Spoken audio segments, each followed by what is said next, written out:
وبركاته. السلام علينا وعلى عباد الله الصالحين.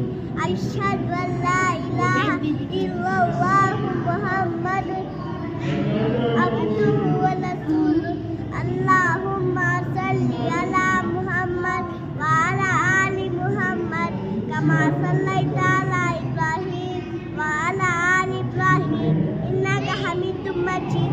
اللهم بارك على محمد وعلى آل محمد كما باركت على إبراهيم وعلى آل إبراهيم إنك حميد مجيد. اللهم إني ظلمت نفسي ظلما كثيرا ولا يغفر الذنوب إلا